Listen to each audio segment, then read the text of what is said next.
Halo, selamat sore Tribuners. Senang sekali saya Mesya Marsabesi bisa menyapa Anda kembali di Tribun Ambon hari ini edisi 19 Januari 2026. Di mana sejumlah informasi terbaru dari Kota Ambon dan sekitarnya akan kami hadirkan untuk Anda. Kita mulai dengan berita pertama.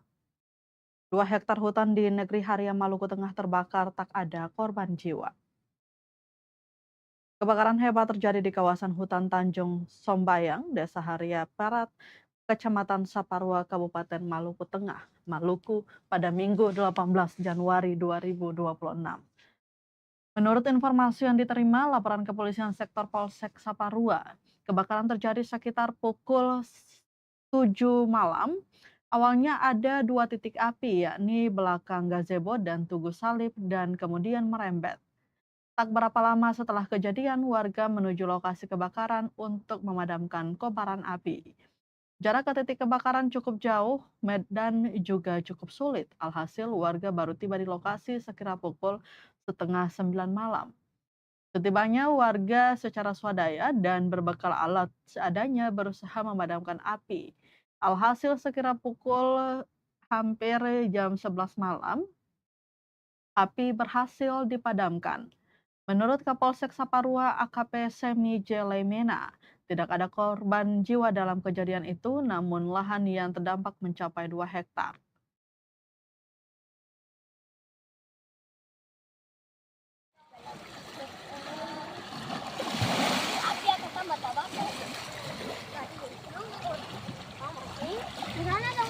Ngalay tabak kami pasar lay pak. Harya perat tabak harya perat. Perat tabakar perat. Perat putan tabakar. Alay tabakar mas. Sana habis basah-basaran nih.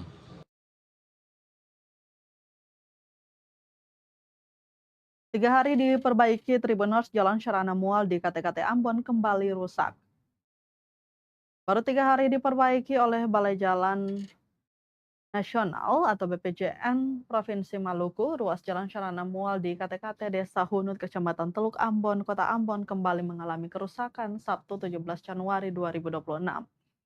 Pantauan tribunambon.com sekitar pukul 7, maksud kami pukul 5 sore, terlihat lubang penambalan itu mulai terkelupas. Lubang jalan yang telah diperbaiki itu mulai terperosok ke bawah. Kondisi ini dapat kembali membahayakan pengendara yang melintas. Apalagi jalur tersebut yang masuk jalan nasional dengan tingginya intensitas berkendara. Baik itu roda 2, roda 4, atau mobil besar bermuatan kontainer melintasi kawasan itu. Tentu bagi pengendara harap berhati-hati melintasi kawasan itu. Diberitakan sebelumnya jalan kawasan itu mulai dilakukan perbaikan sejak Selasa 13 Januari 2026. Jalan itu sebelumnya berlubang sedalam hampir 1 meter. Humas BPJN Maluku Astrid Alphonse sebelumnya menjelaskan kepada tribunambon.com bahwa penanganan yang telah dilakukan saat itu masih bersifat darurat. Pasalnya penanganan di titik tersebut belum memasuki program 2026. Jika pengerjaan sudah dapat dilakukan sepenuhnya, proses perbaikan diperkirakan hanya memakan waktu 2 hingga 3 hari.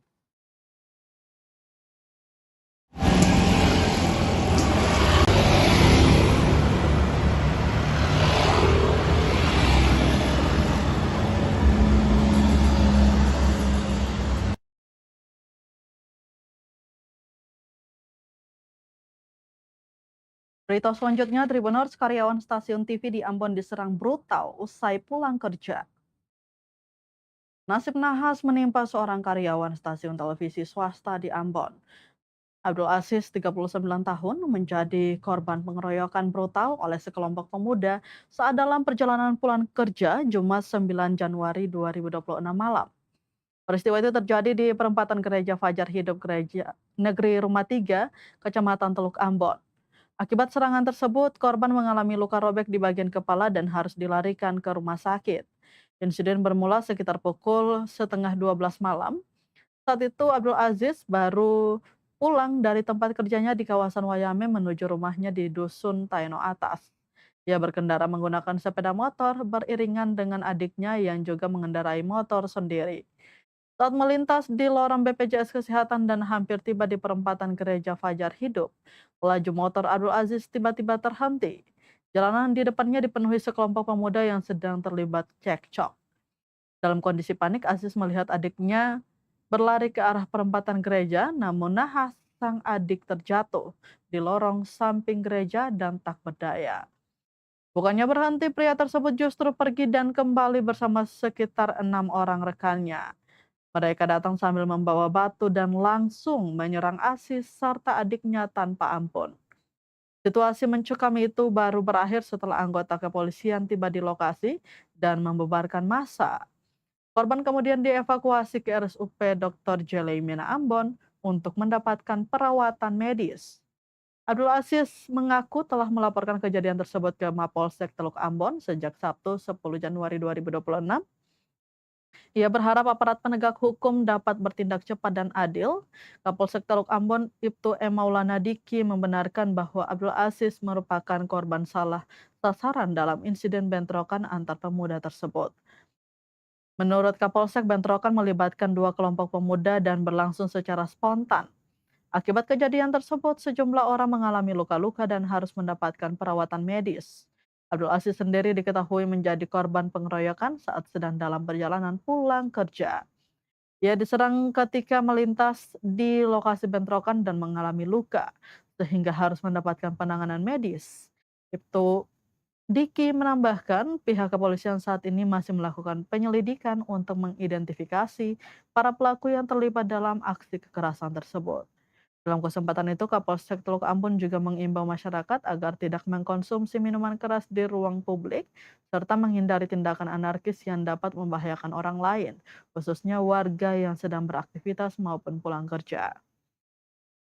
Polisi berharap Tribuners kerja sama masyarakat dalam menciptakan situasi Kamtipmas yang aman dan kondusif agar kejadian serupa tidak kembali terulang di wilayah hukum Teluk Ambon.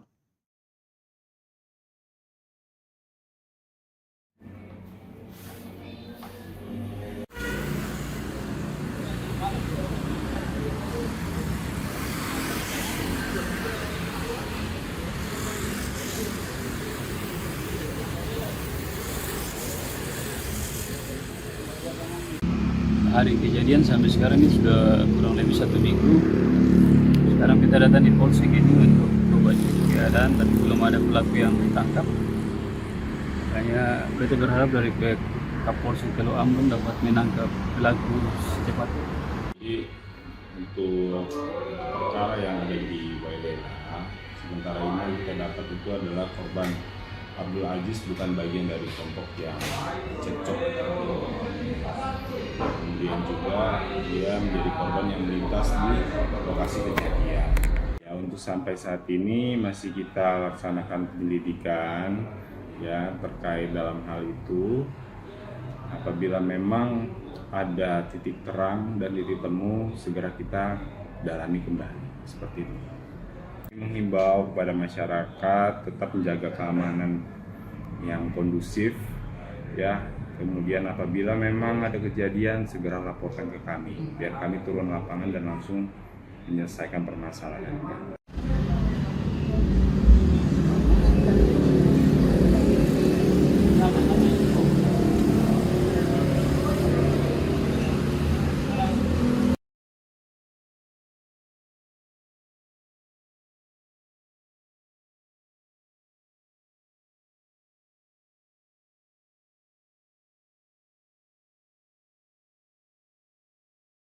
Tribuners pelantikan dan raker HIPMI PT Maluku ciptakan entrepreneur di kampus.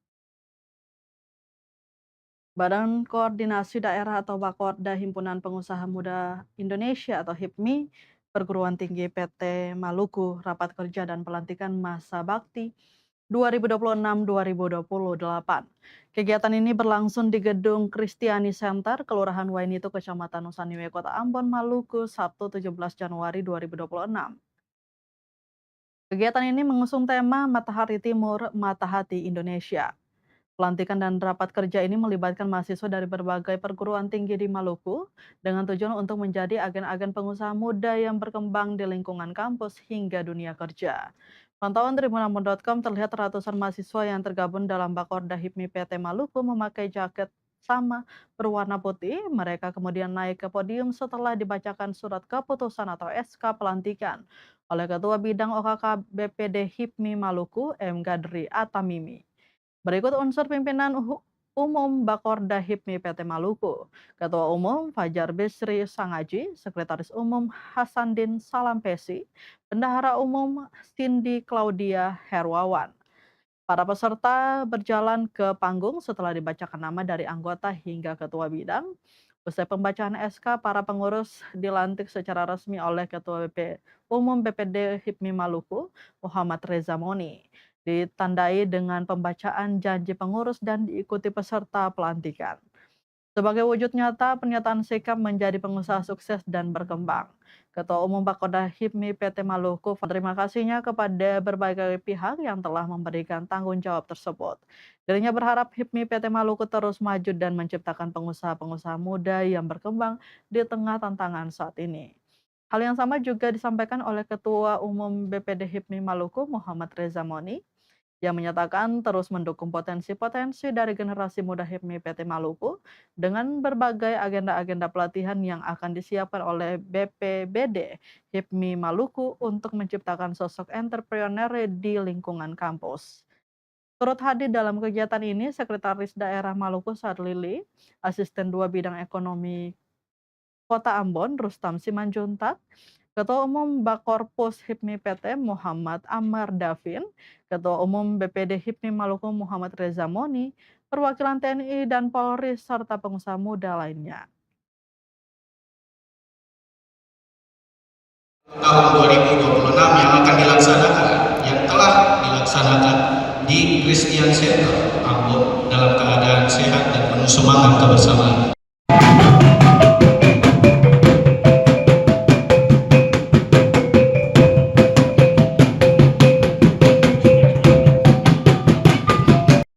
Para undangan serta seluruh kader HIPMI PT Maluku. Puji syukur kita panjatkan kehadiran Tuhan Yang Maha Esa karena pengukuhan kepengurusan Bakorda HIPMI PT Maluku secara resmi dan konstitusional sekaligus menjadi awal konsolidasi organisasi melalui rapat kerja untuk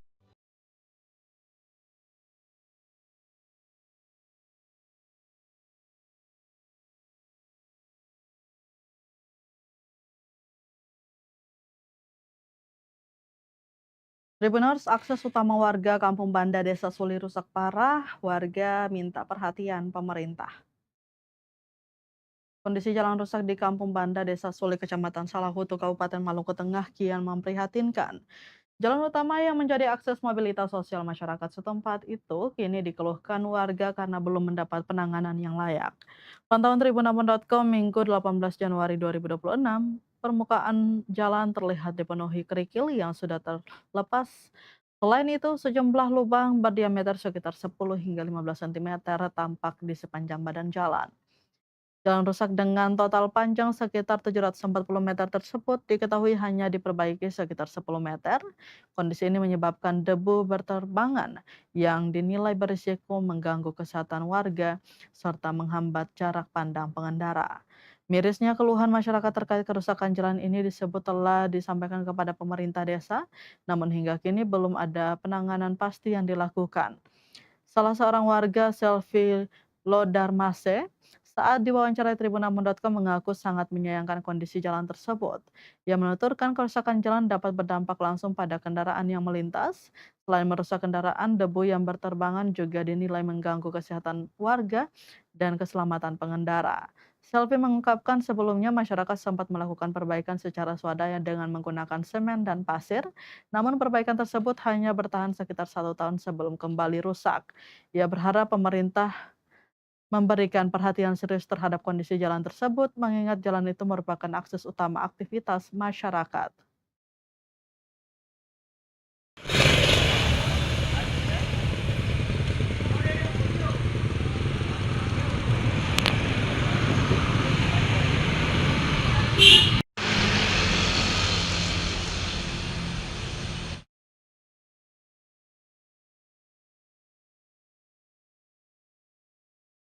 Kita ke Kabupaten SBT, Tribuners, manajemen PT Karles tak hadir tanpa konfirmasi, mediasi tripartit di Disnaker Trans SBT dibatalkan. Upaya mediasi tripartit antara pekerja dan manajemen PT Karles yang difasilitasi Dinas Tenaga Kerja dan Transmigrasi atau Disnakertrans Kabupaten Seram bagian Timur SBT kembali menemui jalan buntu. Pasalnya pihak manajemen PT Karles tidak menghadiri agenda mediasi yang telah dijadwalkan oleh Disnakertrans SBT, bahkan tanpa memberikan konfirmasi apapun. Untuk diketahui, mediasi tripartit adalah penyelesaian perselisihan hubungan industrial yang melibatkan tiga pihak, pengusaha, pekerja atau serikat pekerja, dan pemerintah. Melalui perantaraan mediator netral dari Dinas Ketenagakerjaan setempat, setelah perundingan bipartit gagal.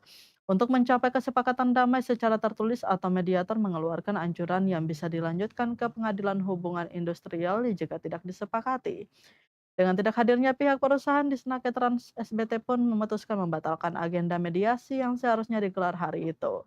Meski demikian, ia memastikan bahwa pintu mediasi tetap terbuka apabila pihak perusahaan menunjukkan itikat baik ke depan.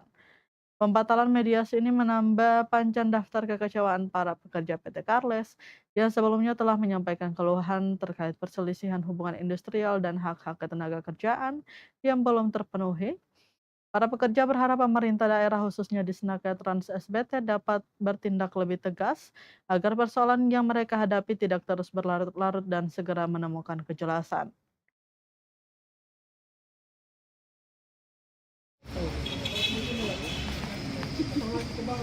Ya, dari pekerja ada ini sedikit Pak. Kita rupanya Pak, ini dari pihak manajemen PT Karles belum hadir.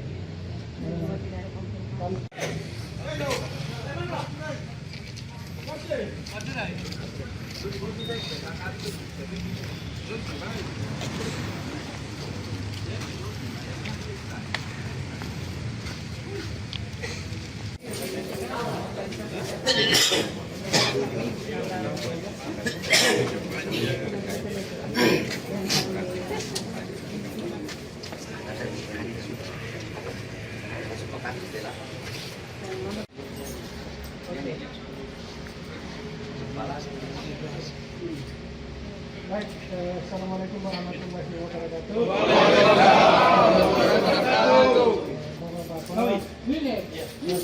Apa awal sejak mediasi pertama bagaimana hasilnya sampai ke mediasi terakhir kalinya apa hasilnya bisa disampaikan Bang? Ya, jadi kami dari Serikat Pekerja tingkat perusahaan melakukan upaya-upaya yang sesuai dengan peraturan perundang-undangan yang berlaku di negara Indonesia ini. Maka itu kami meminta kepada pihak Dinas Tenaga Kerja untuk melakukan mediasi atau upaya tripatrit karena memang beberapa kali upaya-upaya bipatrit telah kami lakukan namun tidak menemukan hasil sampai saat ini. Maka kami naik ke tahap berikutnya yaitu tripatrit untuk bagaimana caranya Dinas Tenaga Kerja memediasi antara pekerja dan pengusaha supaya kita bisa mendapatkan satu kesepakatan atau satu solusi yang terbaik buat beberapa pihak.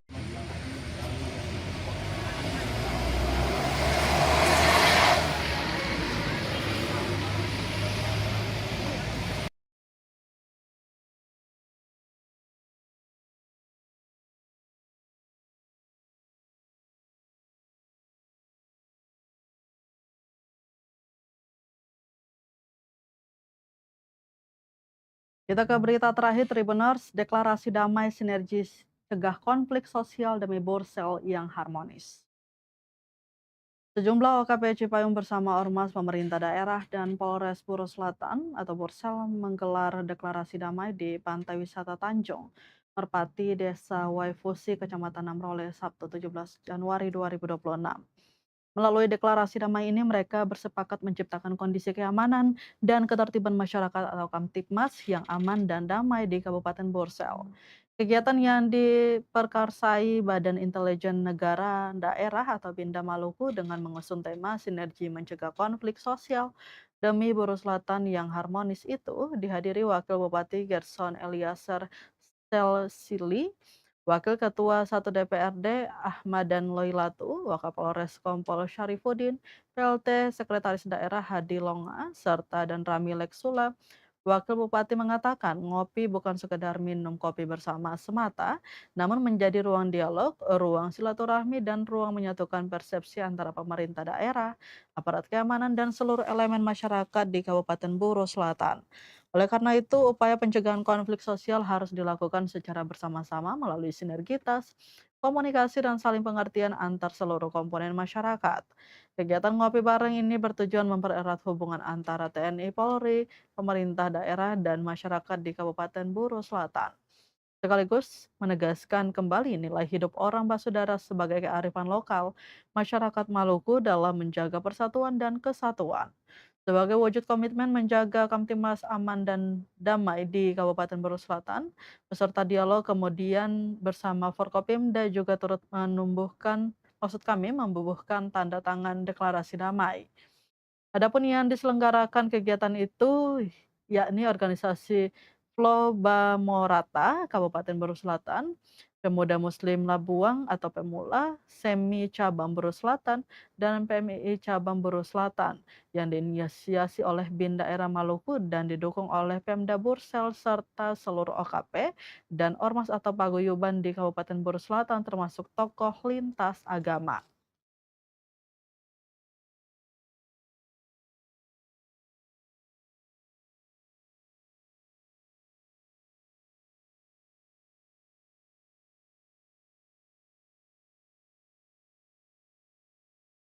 Tribuners, berita tadi sekaligus menutup rangkaian kebersamaan kita di Tribun Ambon hari ini, edisi 19 Januari 2026. Mewakili seluruh kru yang bertugas, saya Mesya Marsabesi pamit undur diri. Selamat sore dan sampai jumpa. Amato. Download Tribun X sekarang, menghadirkan lokal menjadi Indonesia.